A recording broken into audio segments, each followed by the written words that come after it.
The cursor blinks, the deadline is hours away, and the weight of the unfinished project feels physically heavy in your chest. Instead of typing the first word, you open a new tab, you check an inbox, you scroll through a feed.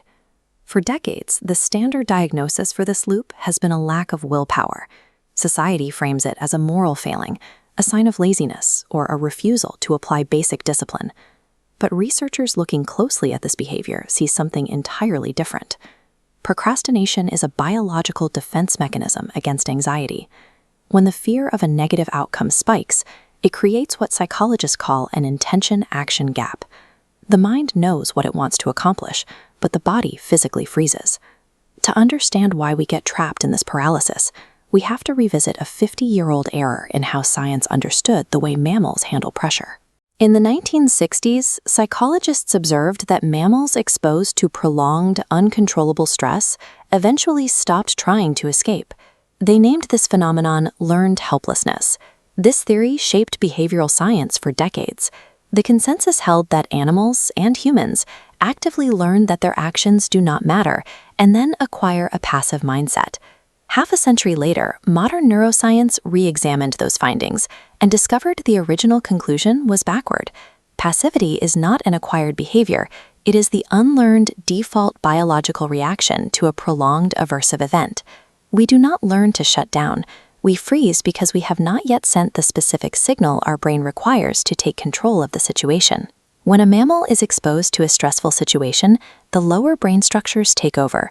The specific region responsible is the dorsal raphe nucleus, which floods the system with serotonin when stressed, inhibiting escape. Overcoming this requires the medial prefrontal cortex to detect agency, or control. This sends a top-down signal that shuts down the raphe nucleus, overriding passivity. Activating this override sequence requires us to look at how the brain simulates future events. The brain operates as a prediction machine, continuously generating simulations of what will happen next, building these models based on past experiences and current beliefs. This predictive power drives the placebo effect. Patients experience physical relief even when explicitly told the pill they are taking contains no active medicine. The reverse is also true, through the nocebo effect. If you expect a project to be endlessly exhausting, your brain parcels out glucose conservatively, generating real, physical fatigue before you begin. By contrast, if you frame that same stress as an enhancing challenge, your cardiovascular system alters its response. It acts as though you are exercising, rather than simply bracing for a threat.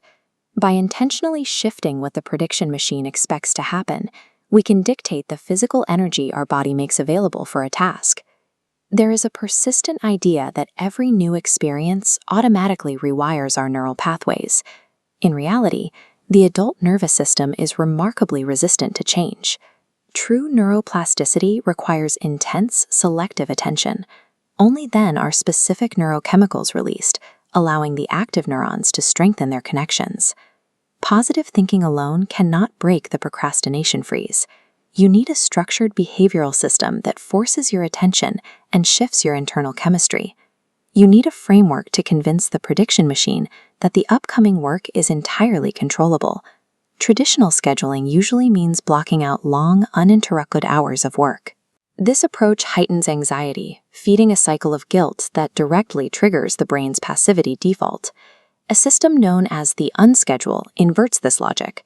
It requires you to place non-negotiable periods of guilt-free play on your calendar first.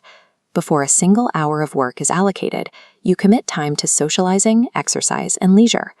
By officially guaranteeing these breaks, you eliminate the need to use momentary distractions as an escape route. The only blank spaces left on a calendar become dedicated windows for focused work. This structural change sends new data to the prediction machine, signaling that the day will not be a punishing chore. When work does happen, the system strictly limits initial sessions to 30 minutes.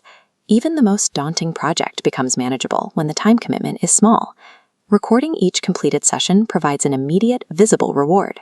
This continuous positive feedback allows the prefrontal cortex to detect agency and maintain control.